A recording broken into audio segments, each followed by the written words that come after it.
Alaikum assalam wa rahmatullahi wa barakatuh. What's your name and where you from? My name is Adhan Iglesia Burujon. I'm from the Dominican Republic. What was your experience like growing up? Alhamdulillah, pretty spoiled, but I'm grateful for that. And my mom took care of me.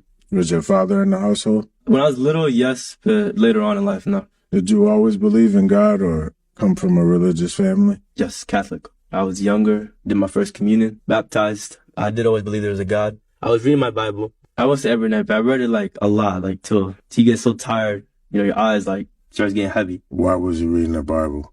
I'm gonna tell you this story. I rarely tell people this story, but it was a dream I had, and the dream was about hell. The colors were like red, orange, yellow. Like it's almost like I felt it, like my eyes. It was stinging, like for the whole dream. It was just me and hell. And once I woke up, I said to myself, after I become a better Christian, I need to understand this.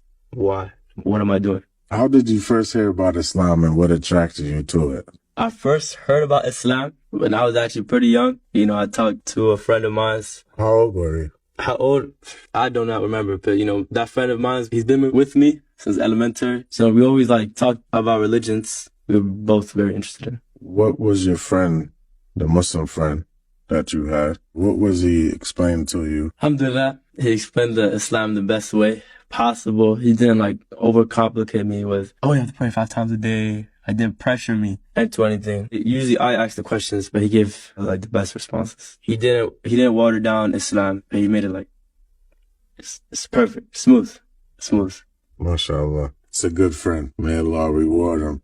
It's a great friend, inshallah. When did you take your Shahada and how was that experience? I took my Shahada 2022. The experience was very nice. There actually were not a lot of people in the masjid. That time, only 2 people. Alhamdulillah, was my friend, he told me, let's take the Shahada. I said, no, I said, I want to take my Shahada. And he said, okay, let's go. We walked to the masjid together, 2 people, and I asked, they came to me and repeated the words. MashaAllah. How old were you when you took your Shahada? 12 or 13.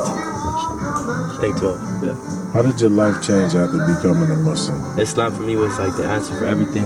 Islam is always the answer to something, which I really love about it. I became more grateful about some things in my life, personally. What was the biggest challenge after becoming a Muslim? Till now is gaining that knowledge, when I see other people, remember the Qur'an, they know this, that's something that, knowledge it's not something you can just grab and snatch, That's something that become a challenge for me, to gain the knowledge, memorize it, and use it. Where do you see yourself in 5 years? Okay, so in 5 years, I'll be 19. So in 5 years, in Medina, inshallah, I would love to study there and just gain knowledge. Knowledge really, for me, humbles me. It teaches me that I'm just a slave to Allah. That's it. What's your interest that you want to learn? 100% the Qur'an. The Qur'an is very special to me. Personally, it's one of the reasons why I converted. I had it before I was a Muslim, and I read it. The second surah spoke a lot personally to me. It humbles. This is a religion for those who fear Allah, and that was the hook for me personally. How did your family and friends react to your conversion? I think the first person I told in my family was my mother. To be honest, I showed her the video of my conversion, and at first, She didn't really like it. They didn't really take it seriously.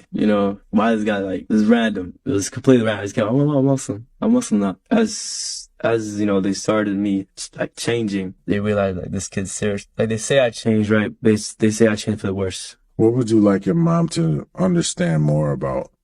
I want her to figure out that it's the truth and that we have to come to an acceptance that it is the truth and to just ignore all the other factors. Truly just take a step back, understand that you can't give God a son. You cannot. So my advice to you, for you with your mom, is to be patient, right? Make a lot of dua, pray a lot for your mother, and then just be patient with her, be kind to her. If it's not disobeying Allah subhanahu wa ta'ala, then try to please her and obey her, But a lot of patience, because the ultimate goal is to try to help her come to the deen, inshallah. May Allah guide all of our parents and loved ones to Islam and let us die upon that. I mean, I kind of want to ask a question. How do you feel about like the deaths like of your family? Even though like they aren't Muslims, right? How do you like that make you feel? How do you like go through that? So personally, my mom was like everything for me. And to know that she passed without taking a shot is like, you know, one of the hardest things. Fortunately, my father did take his shahada, so alhamdulillah. But, you know, like this past week, I went to 2 funerals, close family members, and Monday will be another one. And none of them was Muslim, but they were all close to me. That's one of the struggles of a convert, you know. You love your family so much, but it's like you can't make nobody do nothing. Yeah. Some people know it all. Some people don't know enough, but they just want to live their life how they want to live it. That's a hard thing to deal with. So it comes like to a level of acceptance. Yeah. The best thing for us to do is make dua and ask Allah to guide them. The other best next thing to do is to show example what Islam is, to try to help them, you know, see the truth through us, you know. But that is the hard pill to swallow for a convert. That stuff like it really like scares her sometimes. Thinking about it. Yeah. Like I have my brother, we like close, real close. We've been through so much together, but he's not Muslim, you know? So I understand. What would you say is your favorite thing about Islam? I'll say when a person, or just when you see like a group of individuals, you can just tell like their faith is very high, you know, when they live by the hadiths, when they live by the Qur'an, when they follow the sunnahs, it can really change a person. Some people, they take, I don't want to say it, but some people take for granted, like, you know, I'm going to live tomorrow. You should pray like it's your last prayer. Always. But Islam itself is a blessing. The fact that we have Islam, that is what should keep you going. What is one of your favorite hadith or surahs in the Qur'an? In Surah Baqarah, I believe it says, okay, I'll paraphrase it. They love things which are bad for you, but they hate the things which are good for you. That talks a lot about today. Why do you think other people should consider becoming a Muslim? Islam is the answer. Safety. Everything. Okay, this is the scenario. It's the Day of Judgment. What would you hope that your meeting with Allah would be like? I hope that he'll be pleased with me as an individual. And I hope that he'll forgive me entirely.